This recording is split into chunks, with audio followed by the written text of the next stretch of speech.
Hello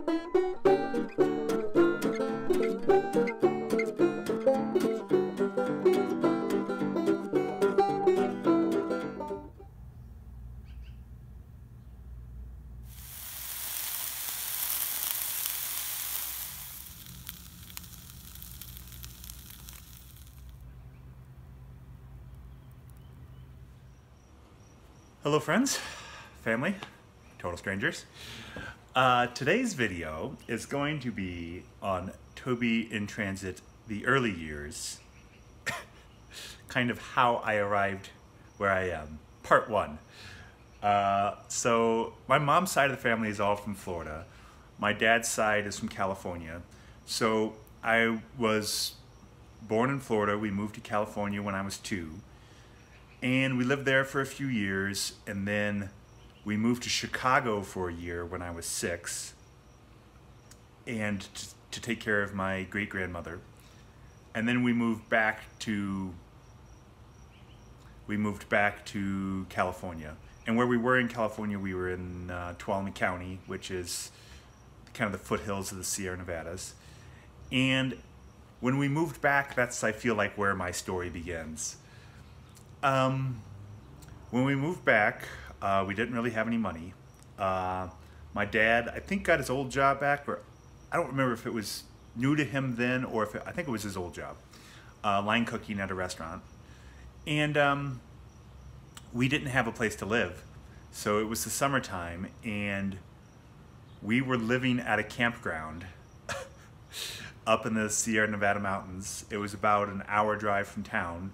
So my dad would work and commute home, and then, yeah, commute to work.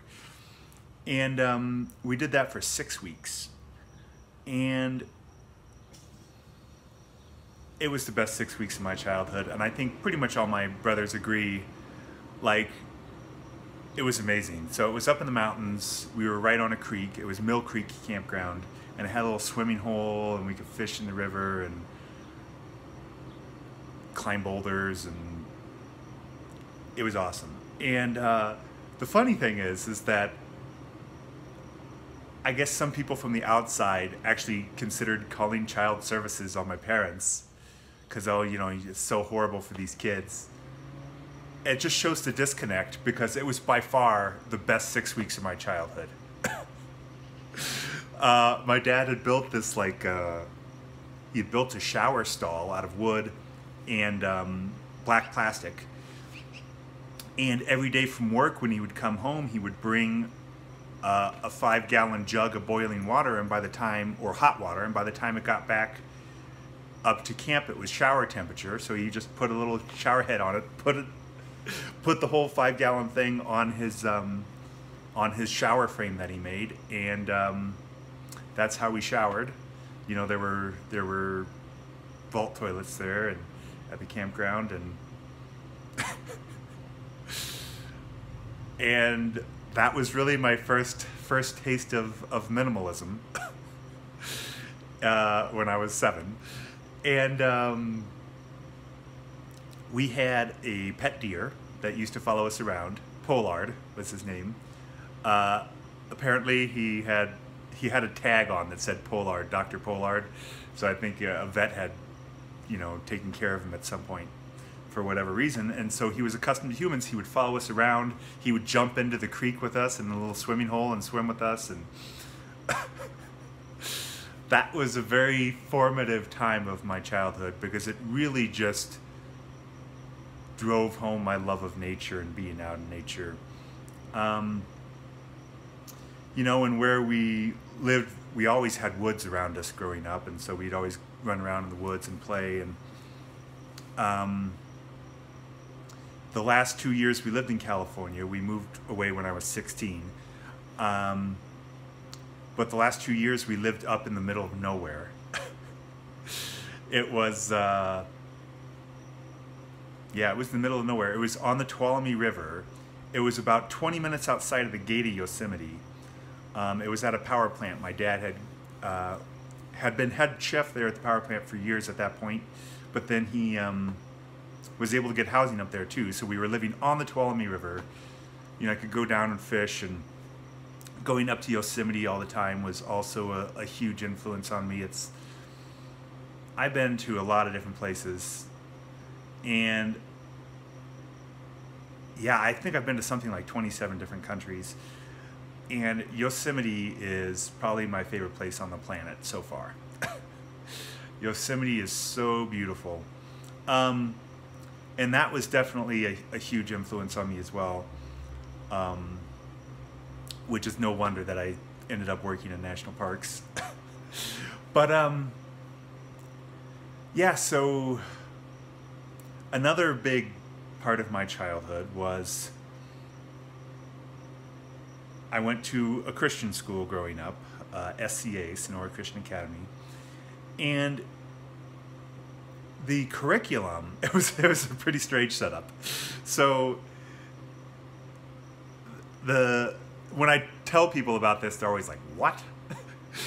So there's all these desks against the wall, lining the rooms to the wall with dividers, you know, so you can't see or talk to the person next to you. You're in a little cubicle against the wall. And it was a self-teaching curriculum, so they called them PACEs, P-A-C-E. And yeah, it was a little booklet. It was a self-teaching booklet, and it would go, you know, lesson through lesson. And so it was a self-teaching curriculum, and if you got to a part of the curriculum that you didn't understand, you had a little flag you'd put up at your desk, and the teacher would come and help you. And then if you had to go to the bathroom, you'd put up your little flag. And then, you know, when it was time to take the test, you'd put up your little flag, and then you'd go to the middle of the room, there was a table, and you'd take your test. And that was my education pretty much K through 7th. K through 7th was these paceworks, and then 8th grade I went to a public school, public elementary school, 8th grade. That was a bit of a shock. That was difficult. That was a difficult year. And I was like 5'2" and 160 pounds. I was this little bowling ball, and yeah, it was a tough transition.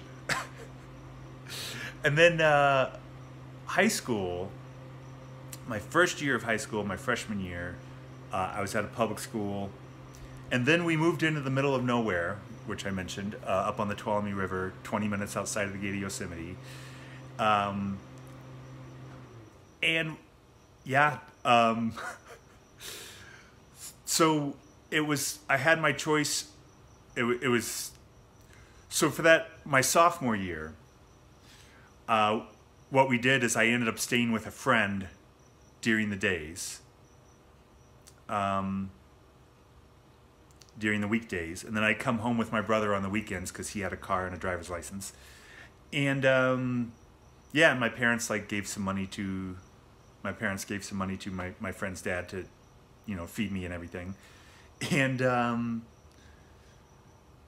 yeah, that was that for sophomore year, but that just wasn't going to work for my junior year. So I had the choice of either taking an hour bus ride and assimilating into a new high school, about hour bus ride each way, in which my parents would have to drive me 20 minutes to the top of the hill first, and then the hour bus ride each way, and to a high school of 97 students.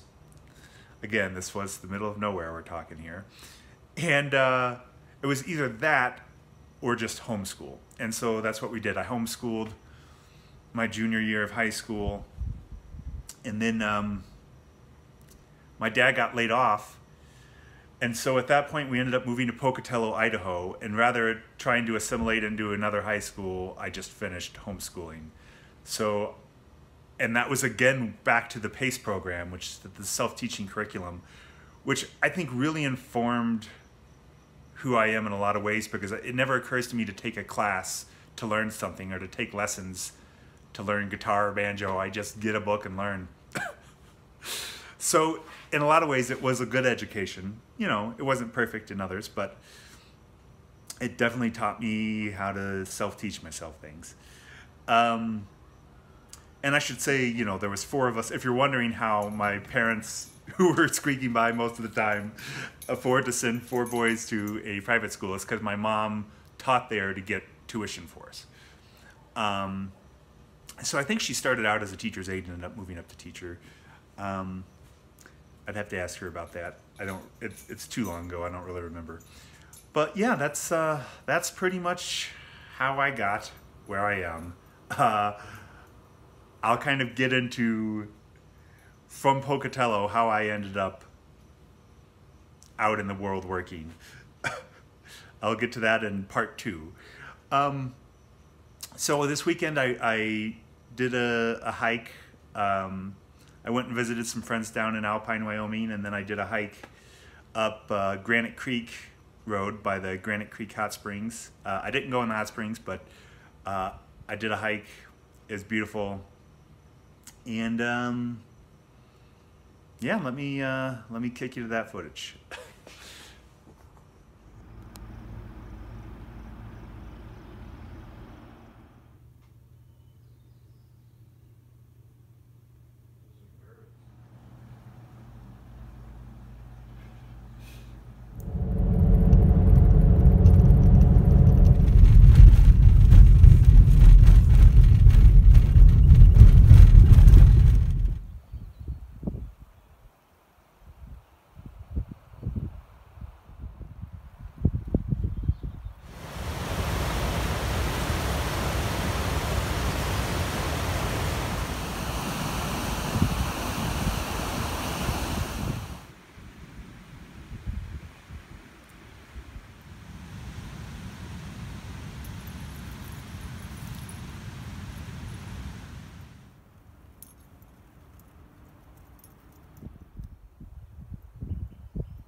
There's Shoal Falls off in the distance.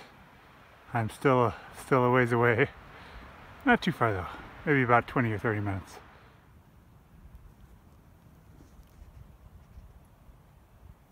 Walking through a bunch of dead, burnt trees in the middle of a windstorm. Not ideal.